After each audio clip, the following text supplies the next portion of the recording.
The heated scene was extremely intense as host Jo Coburn desperately tried to defuse the escalating situation.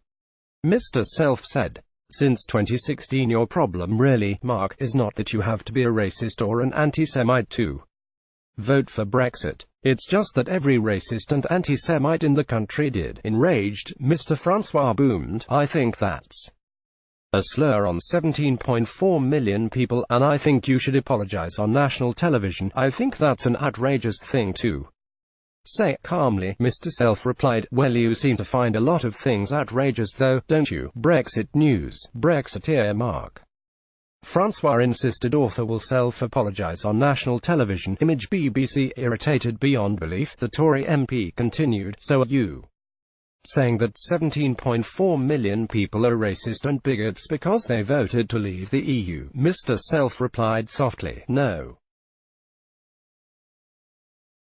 That's not what I said." "That's pretty close to what you said," Mr. Francois shot back. But his opponent did not back down. "It's not remotely close to what I said. You seem to be a little exercised, sir. What I said was, every racist and anti-Semite in the country pretty much probably voted for Brexit, that's all." But Mr. Francois made a valid point. "How could you know that in a secret ballot? I think you should apologize." Smirking, Mr. Self replied, "To who?"